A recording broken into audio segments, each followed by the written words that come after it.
I recently turned 25 years old, so I thought it'd be the perfect time to rank my top 25 movies of all time.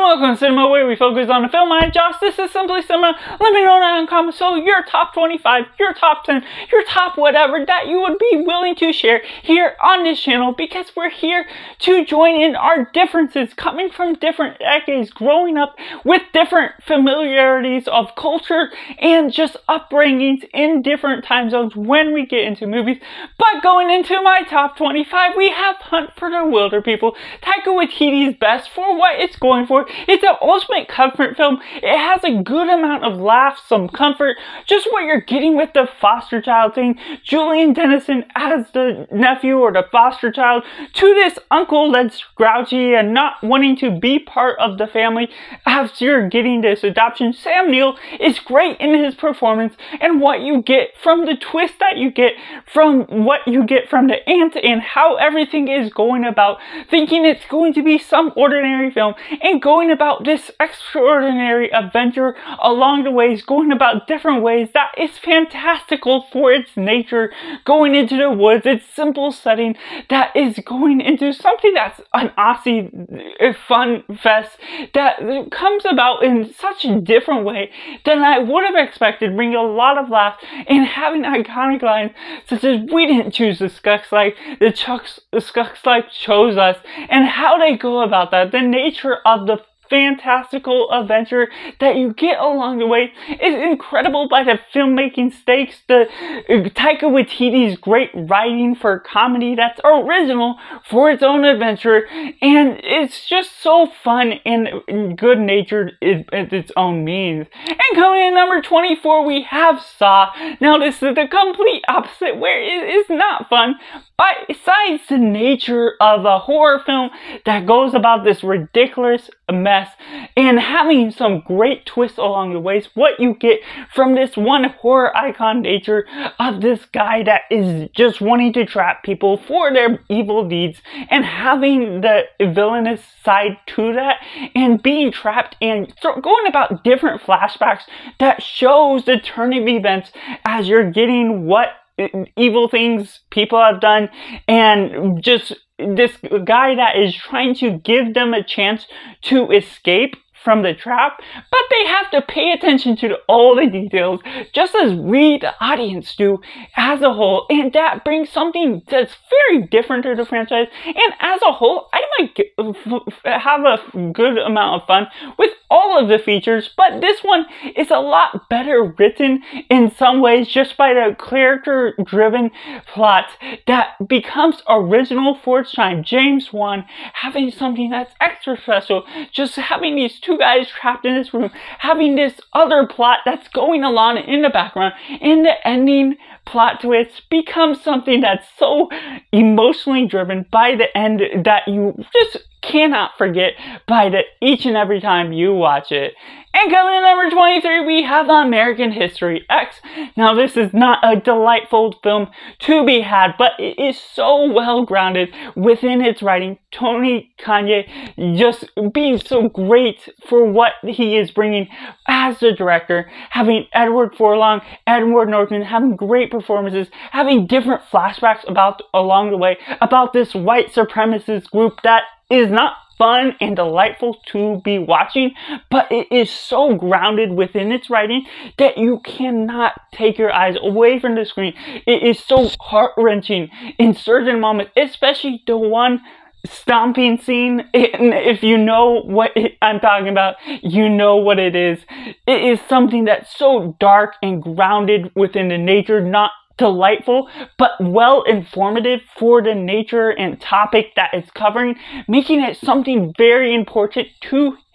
film history, to make people aware, to explore this dark idea in such a so well grounded and so well performed way by the actors, the directing, and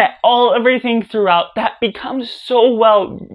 detailed to the nature of this dark story. And coming in number 22, we have Tick, Tick, Boom. Lin-Manuel Miranda is so great, coming from the stage to being a director with this as his debut is incredible, and Andrew Garfield as the performance has a great nature to his music, to the songs, to everything that he has for his performance. All the sets are fun and delightful, but what's more important to the connection of this film to me is that I'm a writer, and as a novelist of the other dimension, this is something about the exploration of a writer's life that is going about the tale about someone that's trying to make it in the writing business, while this is about writing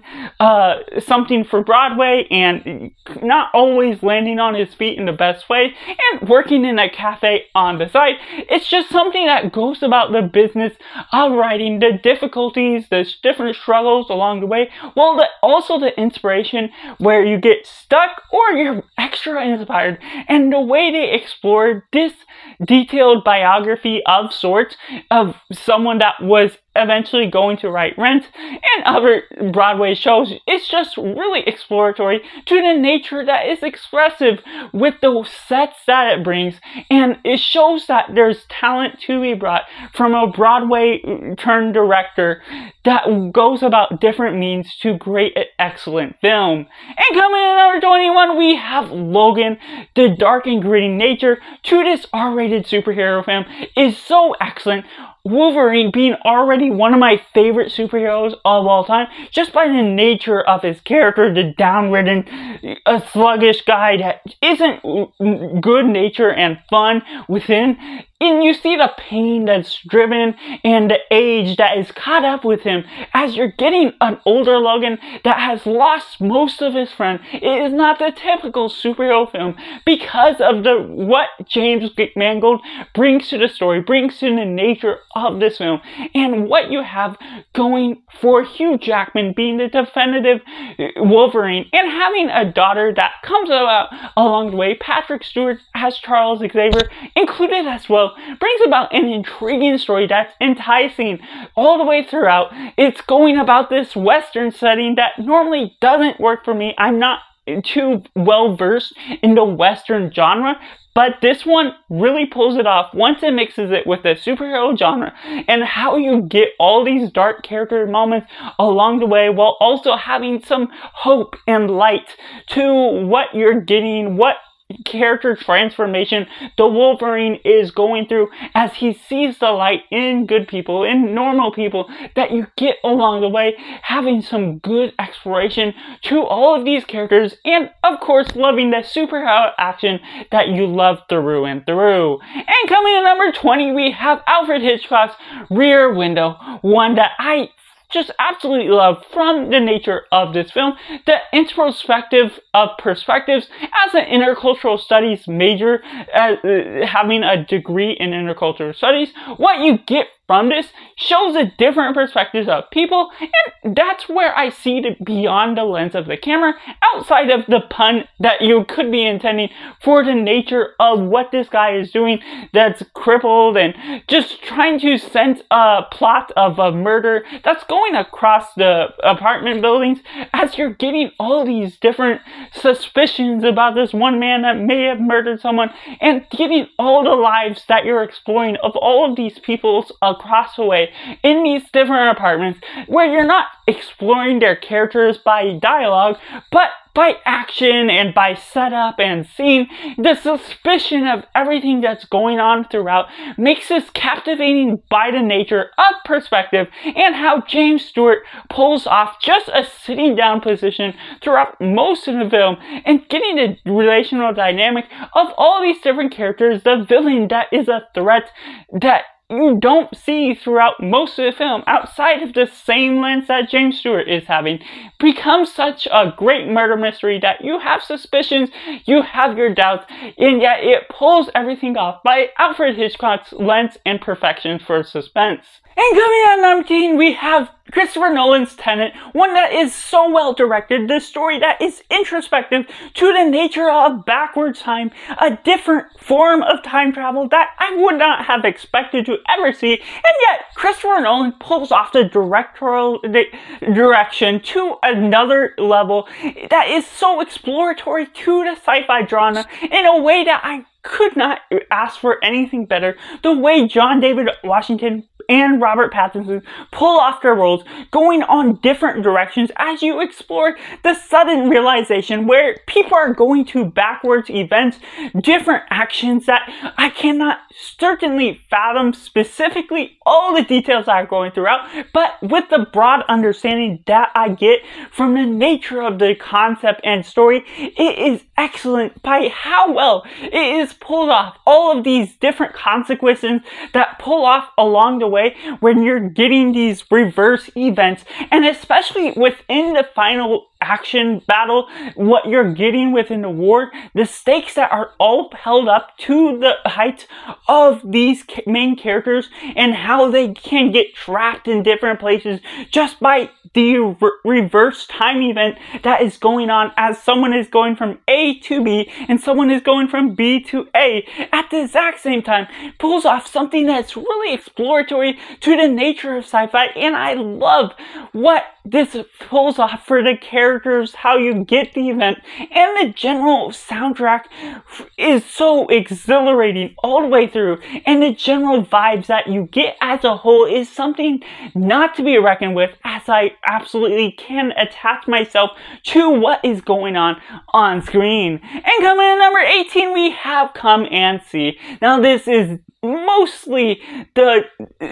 most depressing film that I have seen, just by the nature that it's hard to put it any higher, but I loved so much of the technical events and aspects of the film, what has been done to make this film be brought to life, the performances, the trauma-driven performances at that is so well grounded to the nature of war. The most visceral and action-filled fights that gets you stuck into the screen. Just the war-driven genre that takes you back to World War II and seeing all the dark tales and the unexplained nature of Hitler and the gassing of Jews or anything else that is explored through this, told into a fictional account is something that is something it's hard to explain, and it's hard to get my thoughts clear just because of the nature of how well it is burned into my brain, even having watched it a couple years ago, not having watched it anytime since, but because of what I appreciate about the war genre, what I appreciate and respect about how well this is pulled off, as traumatizing as it was to make this film, once you know the background of the story and how everything was pulled off, it's way too real, way too visceral for its own nature, yet it pulls it to something that I love to hate for the respect that I have for the nature of how well this film is pulled off, for the ground nature of this genre, even if I don't love what the events are portraying and respecting on screen. And coming in number 17, we have Inception, something a lot more lighthearted, but not necessarily one that you can wrap your head around so easily. Just an introspective into what Christopher Nolan brings on screen once again, with the exploration of dreams, the different ideas that you're going about, that you can get yourself sucked into a dream by being brought to sleep, and you can get further and further into your dream by different layers of the nature, and time goes slower as you're going further into it. And what they do for the nature of the missions that are brought to screen is so well timed, and the nature of what Christopher Nolan writes on the screen is so well grounded. The characters, the cast, and bringing some stellar action performances throughout, not just being a sci-fi film that is well grounded within the nature of dreams, but the psychology and how you get the nature of timing and the ideas of action, how they are pulled off through this tunnel scene that is going about different things just by the shaking of the car within the real world. That influences the impact of what is going on within 10 layers down into the dream, of how you're getting Leonardo DiCaprio in something that's excellent for the nature of what you're getting for an all-star cast, for something that's so great and visceral, for the action and everything you can love about the sci-fi genre as a whole. That isn't for everyone, for the deep theological and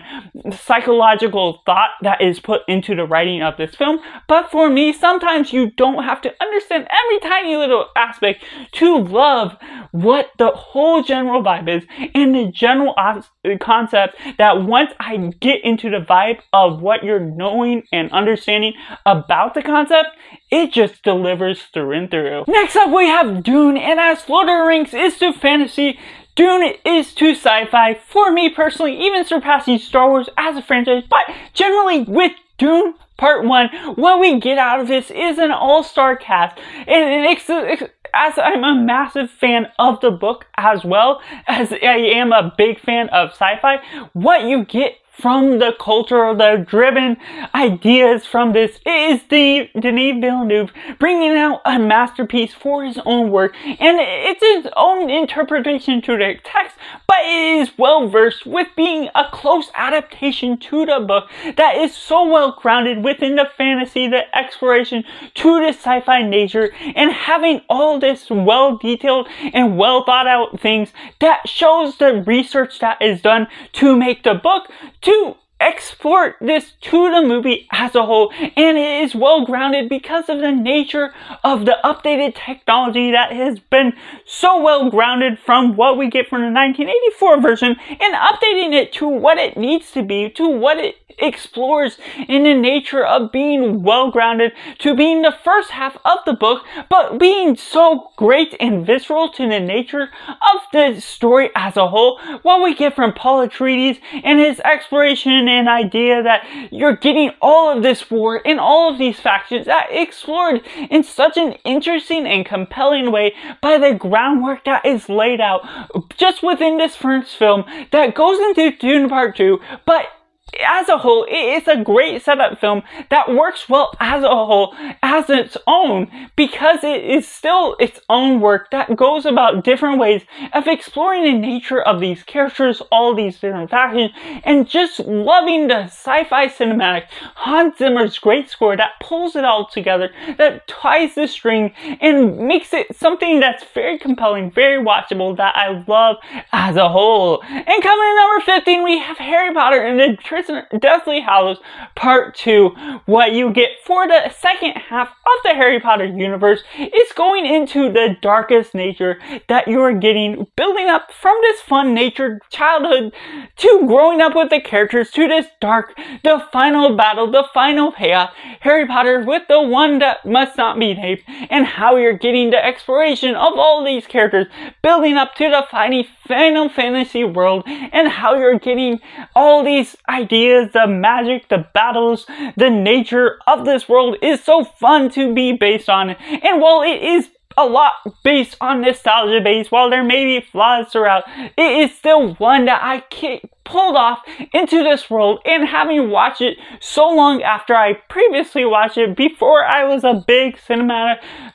fanatic, it still pulls off all the wonders, pulls off the wonders of natural cinematography, the nature of this dark world, and what you're getting from the magic on all the spells, becoming something that pulls me into this world. Once again, loving the fantasy nature, all these wizards, muggles, and everything throughout that becomes so compelling by the nature of what you're getting from Harry Potter as the chosen one type of idea, and the nature of all these final battles that are pulled off to the fullest extent that it can be, and becoming natured in this darker tone that works effectively to my nostalgia bias to this day. And coming in number 14, we have Coco, a delightful Pixar film that is exploring the nature of animation in this wonderful and colorful world, exploring the culture of the Day of the Dead, and all of the emphasis on family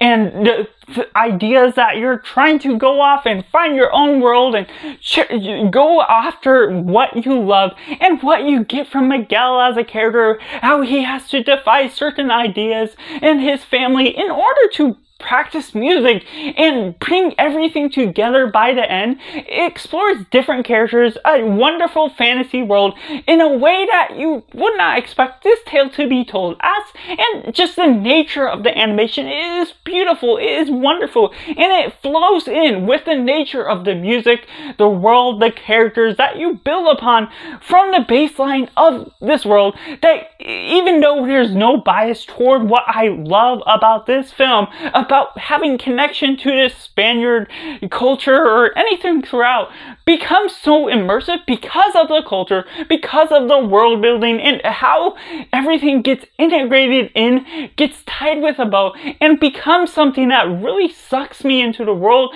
by the nature of how everything is pulled together by the end. And coming in number 13, we have 2001: A Space Odyssey. Yes, Stanley Kubrick's classic masterpiece, what he pulls off. While there is some minor slow moments, there's something about to be said about the time it was made and how effectively it was pulled off. And of course, as a massive sci-fi fan, it just pulls off wonders for the vastness of space. And that's what Stanley Kubrick does well with most of his projects, is the sheer scale that you're getting, whether by the large cast, or in this case, we get a small cast, but a large expanse of space, using all these technologies that is limited for its time, but pulling off the aspects of miniatures or things before we get anything from Star Wars that we know and love today.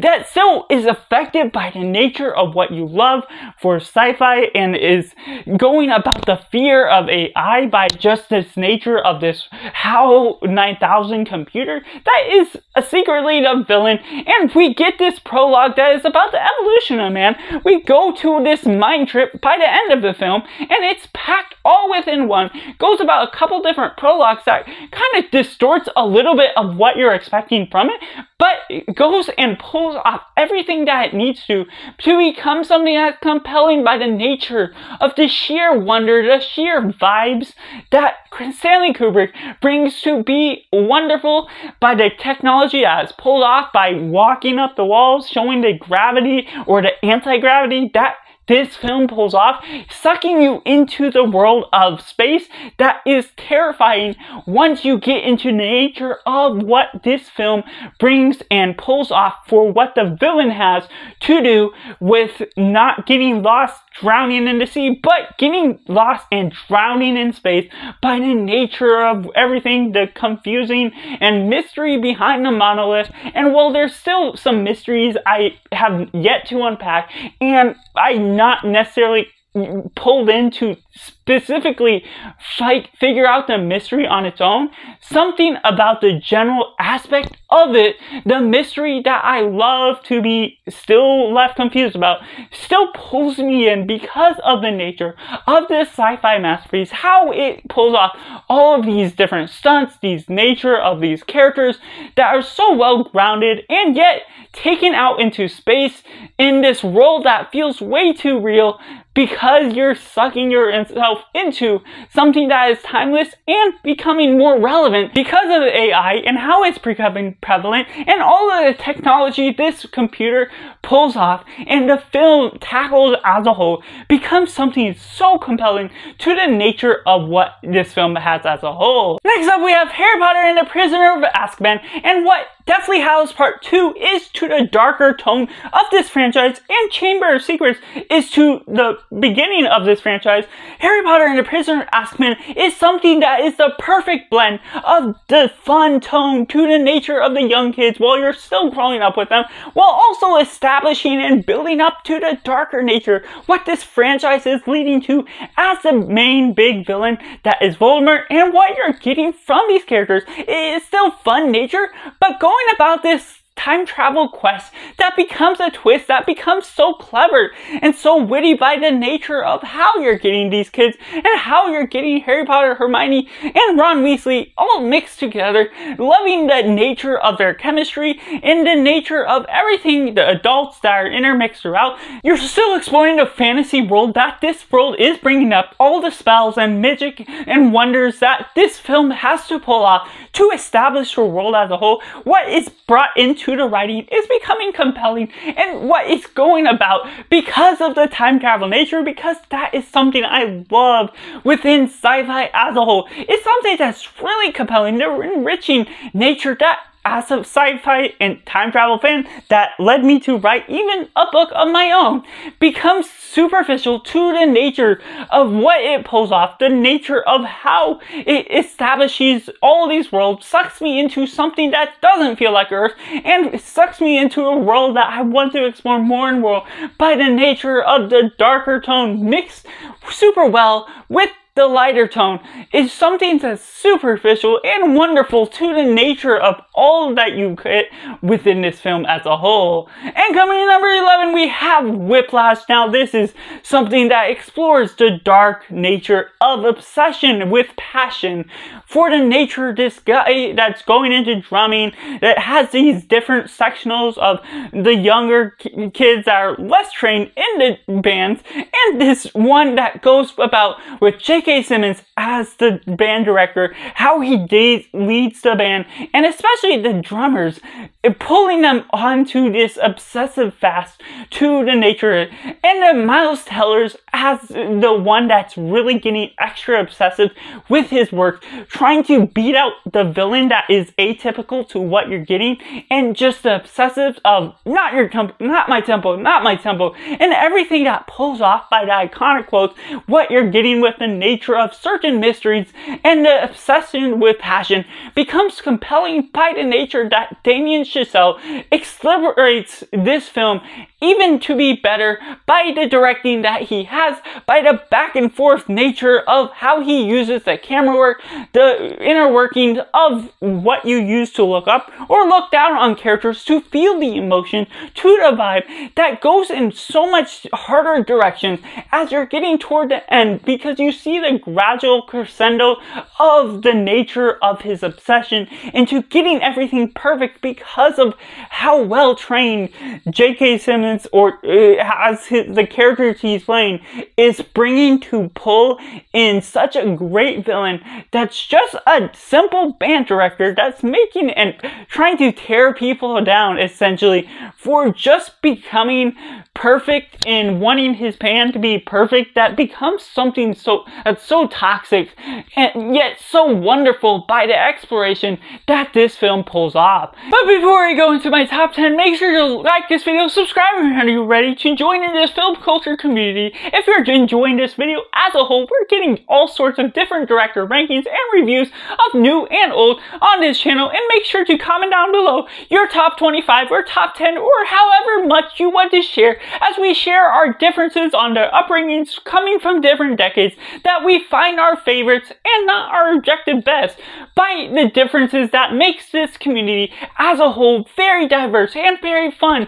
that we get to share our love for cinema no matter the differences, and with the love of cinema that we love as a whole. But going in the top 10, we have Goodwill Hunting. Now this is a strong nature psychological film by the nature what you're getting with Will Hunting as a character, what you get from Matt Damon and Ben Affleck, not only as actors but the writers of this film, that almost could not bring this film to the light of day, that brings about this explorational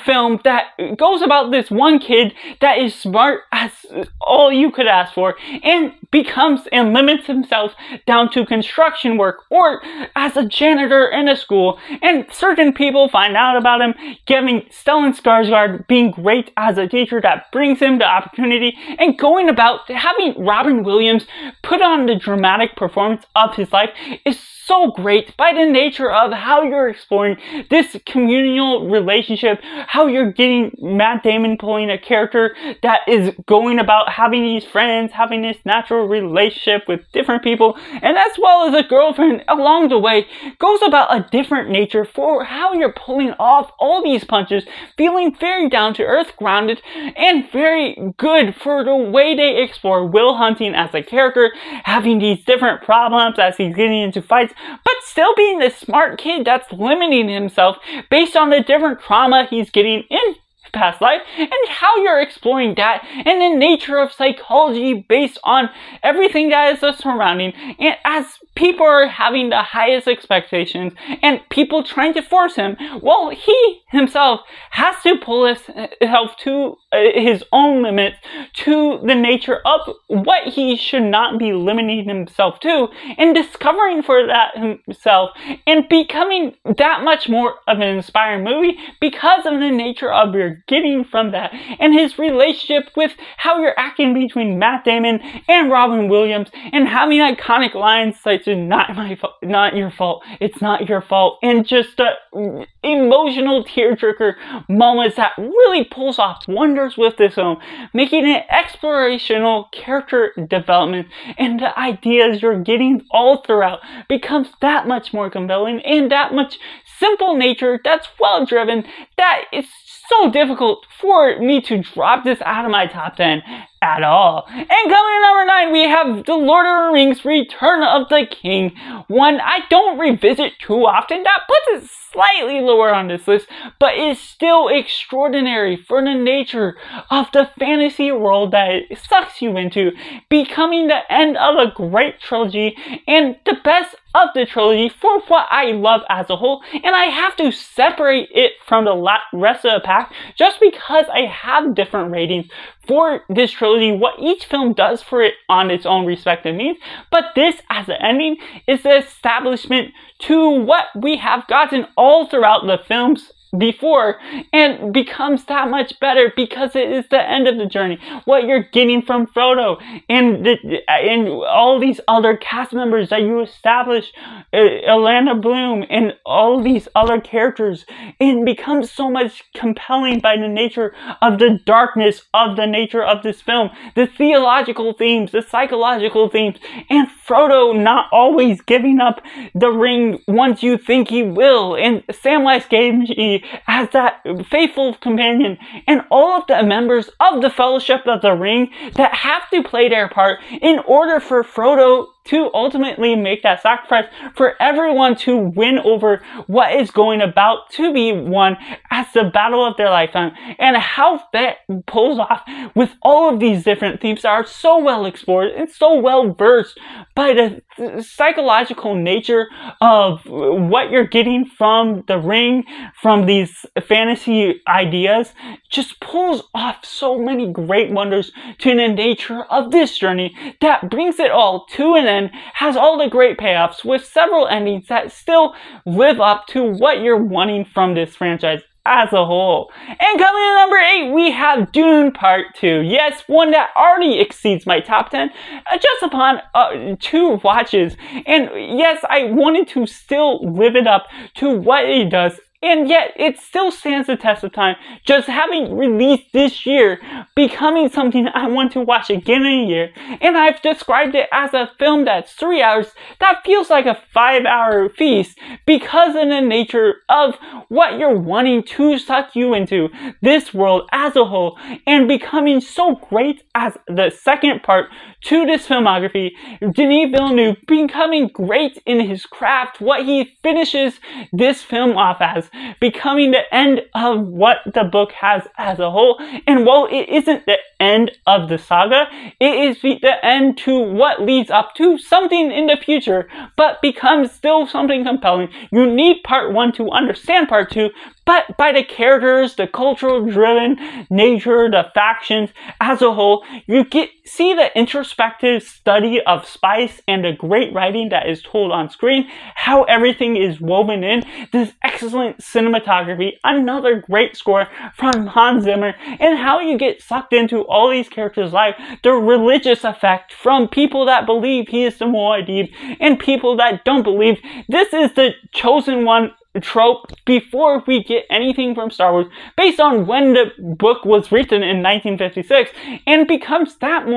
much more better because of the technology and the passing of time that this film has finally been made to its fullest extent. What you can ask for this film cannot really be done better, or at least by the interpretation of what Denis Villeneuve does to the script. There's things missing, but for this film and its interpretation, I just love and get sucked into the sci-fi atmosphere, the world building, where even if it feels so much longer than 3 hours, it's something that I want to stay in that much longer, and even upon rewatch, still be able to watch it on its own time once you know the nature of the setup that Dune Part 1 brings, to how this performs that much more effectively by the slightest degree on as a Dune Part 2 that pulls off all these characters, pulls off the finishing in ways you don't expect, for Paul Atreides being the atypical chosen one to choose his own path and go about different decisions that you're not always expecting by the nature of all the fights and everything it does with the choice colors that Denis Villeneuve brings to the screen. And coming in at number 7, we have Cinema Paradiso, one I've only seen once just last year, that still exceeds and pushes it straight to my top 10 right away because of the nature of film loving as a whole, just what you get from these ideas and the characters as well. Just this young kid that's going to the theaters, falling in love with cinema for the first time. It's a love letter to film, and you get an exploration of how he joins and gets a relationship with the cinema director. And obviously it's an older tale, that's an older film, foreign film, that has this nature where you're getting the cinematic reel and studying the dangers of the film and how it's flammable, and just the nature and dangers you get along the way. Pulls off something that I would not expect this film to pull off, and yet it does in most basic down-to-earth setting, and explores the love and nature of humanity, not only by a love letter to film, but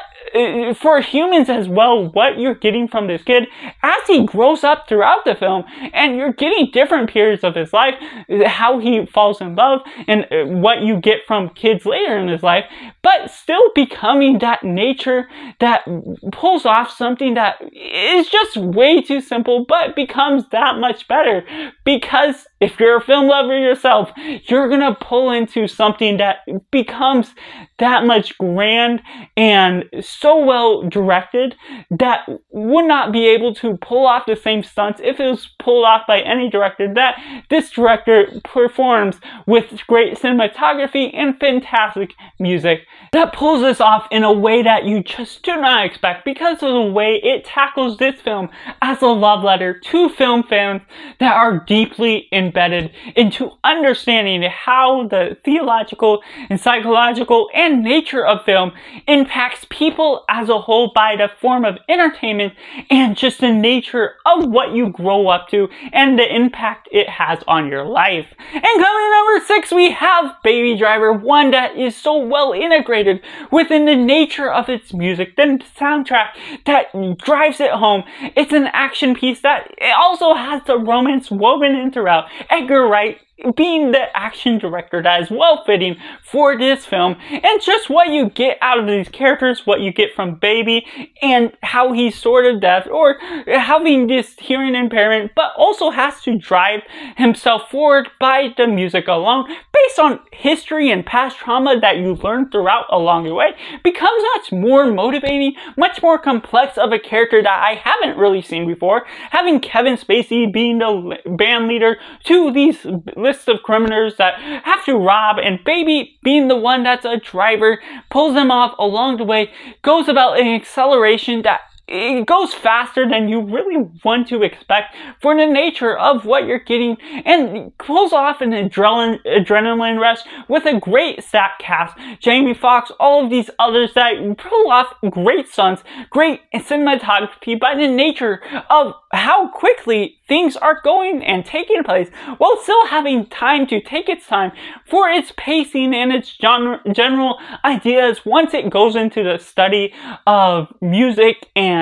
the romance that Baby has with this one girl, how you're getting a slower pacing while you're also having a rising tension within these characters once you're discovering different things that pull up consequences that mean so much more to how Baby can get away with certain things along the way, and becoming that much more exploratory to the nature of good things. And just the general soundtrack, of course, as I have to mention, is the driving force that really pulls off to a high acceleration to the action that Edgar Wright pulls off. And coming in number 5, we have Star Wars The Last Jedi. Now, if you have followed me for any amount of time, Star Wars The Last Jedi was the driving force to what has driven me into making this film channel, because it was the first film that I declared my favorite of all time, and it is something that I was so open to discovering the world of cinema as a whole. Back from day one in 2017, I was a big Star Wars nerd, and just discovering in nature that people had different varying opinions, and then exploring and getting deeper into the world of cinema, and finding movie channels that led me into different world of nature, discovering people with different opinions, and wanting to find films that match the nature of Star Wars The Last Jedi as a whole. What I love about this film is something that the people that don't like Star Wars The Last Jedi is something that I love all the choice character decisions, because it goes into this psychological world that makes the characters deeper than many make it out to be, and goes about Luke as this downtrodden hero that you're not feeling like he's going to get back up on his feet, and how you're getting Rey as a character, Kylo, and the deep complex relationships that you get with them, the heroes, the enemies. And while there is a couple flaws that are the downfall of what has brought this down from number 1, it is something that I get psychologically driven and traumatized by, and it of course is the favorite film that was always my favorite film, and one of the most important and impactful films that has led me into this world of film as a whole. So while I still have to appreciate and love it, just by the nature of what I love about the characters, the story, that it still has a large impact on me, especially near the ending scenes, whether it's all those epic lightsaber fights or the drawing end to silence as you get the holo maneuver, as you get all of these drawing nature's sounds of silence that really makes an impact based on the sound as a whole to the story that I agree so effectively to what Rian Johnson pulls off, even if it isn't perfect to the Star Wars universe that has been set up as a whole. It is something with a direction that I can see the vision, and it works effectively to the nature of what works with me as a whole, the nature of culture, how you're studying all of these different worlds, and the characters it intertwines throughout the way. Well, it doesn't end effectively with The Rise of Skywalker, and it pulls off some contrivances or other things that didn't line up with The Force Awakens. Is something about this film as an individual piece of media is something that I am still drawn into, get shook up by the nature of how it is drawn from beginning to end, and especially near the latter half, once you're getting all those explosive moments, it gets you shook up with everything that I love about the film, the nature and love for Star Wars, but as cinema as a whole, becoming still the important film that has impacted my love for cinema. But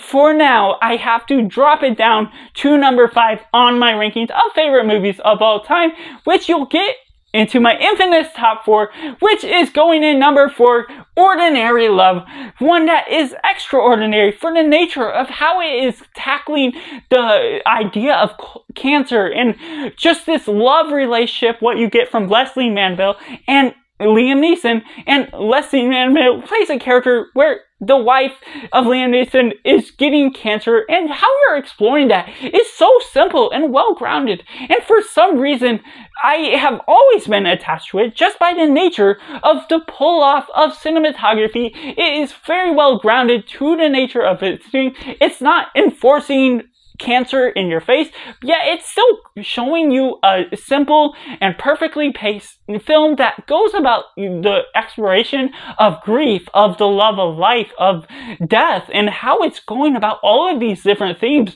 just work all great wonders to becoming almost not necessarily a comfort film because of the film topic, but pulls off humor in the simplest ways, pulls off the exploration of life in a wondrous way that I could not ask for anything better, based on the way that it is exploring these things, based on the way it is pulling the music and becoming iconic by my own mind, by the nature of how I am integrated and invested in this story from beginning to end. And while Liam Neeson and Leslie Manville aren't giving anything extraordinary to pull off with any of their acting, they are doing excellent by the nature of a simple film, by the nature of simple roles that integrates you into their lives in a way that is so investful, by the nature of how you're getting this simple, well-grounded film that's not doing anything extraordinary, but by the nature of ordinary life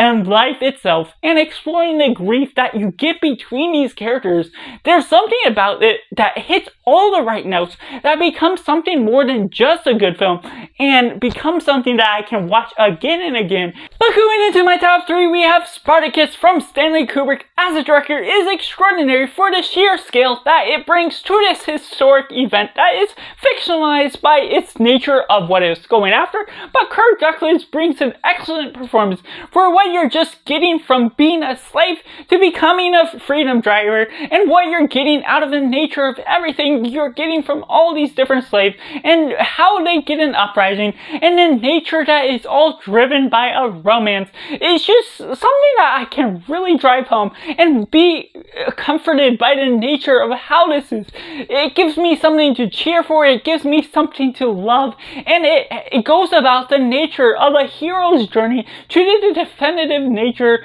before we get anything from something that's similar to it, and just becoming so great, and brings about something that we get from Dalton Trumbo as the writer to this film that was a blacklisted writer at the time, that brings him out of the forefront and becoming something that's so great for the nature of the poetic dialogue that I can get sucked into. Love the historic look at Rome and all these different cities, all the sheer scale of the landscape, and the great cinematography that Stanley Kubrick has always on point, and just the acting, everything you get throughout, and just getting all of these extra people that fill out the landscape of what this scenery goes about, bringing out great battles that are epic to the proportions that we're getting, that leads to an ending that is so emotionally driven by the nature of how you're building up from something so discomforting to something you can cheer for, to something that goes about something else in a way that I'm not going to spoil it for anyone that hasn't seen it,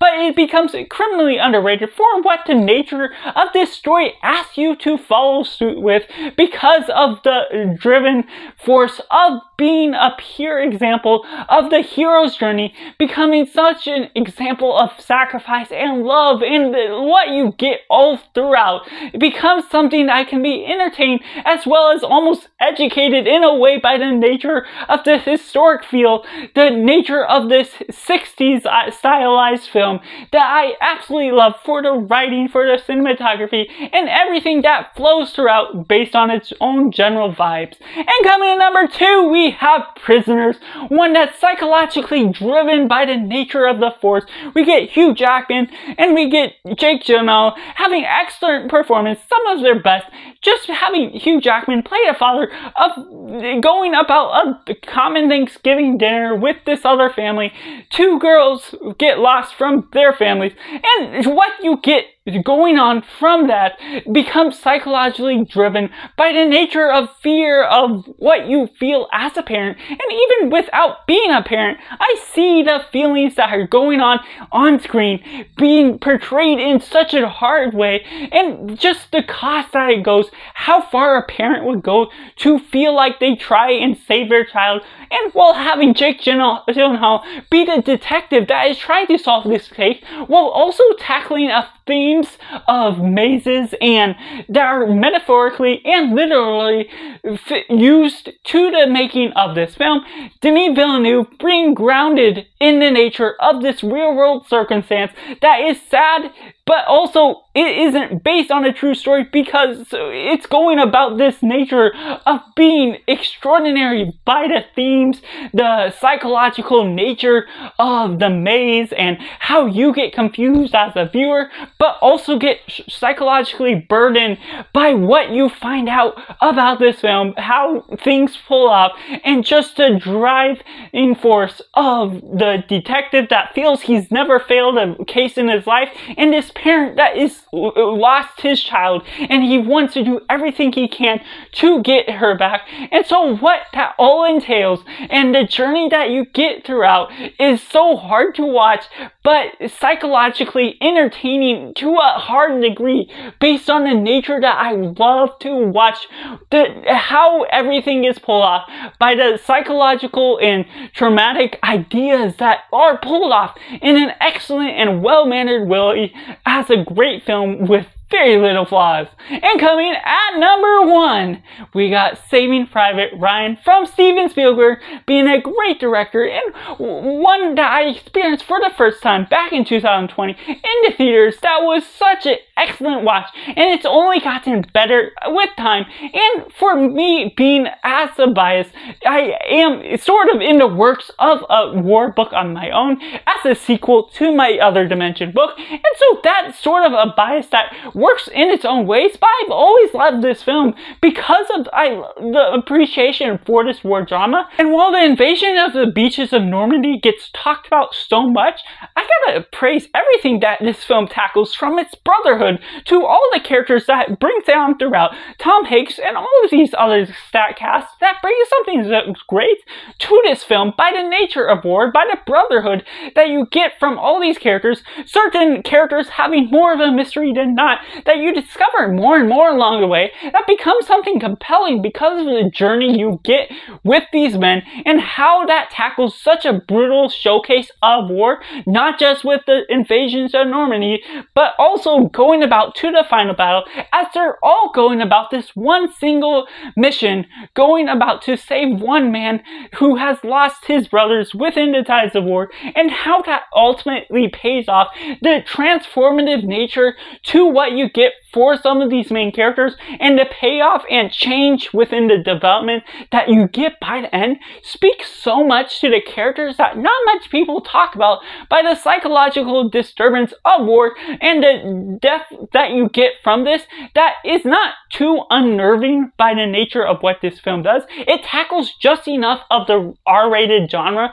that goes bloody and swearing in just enough, while not being way over the top like Come and See is, and so it becomes a bit more watchable while also becoming psychologically disturbing, because you don't love the nature of humans and how there's war that's going on and things that you have to settle within to get peace. But it is also a very standard story because of the way they're going on this mission just to save one man, and the sacrifices that have to be led along the way, and what the lessons and themes are taught throughout. It's just something that's so well integrated and well surfaced to something that I absolutely love for this film, that has worked each and every time that I watch it, becoming better and better to now becoming my number 1 film of all time. So that's just my personal top 25 films of all time as of 2024. Let me know down in the comments below how you would rank your top 25, your top 10, or whatever you love to share about the love of cinema. This isn't an objective list of what the best films of all time are. This is what we just personally connect with, the love of what we grew up with, and everything that psychologically manages our love for cinema as a whole. Make sure to comment down below, like this video if you enjoy it, subscribe if you're ready to join in this film culture community talking films each and every chance we get, and thank you for watching. Bye for now.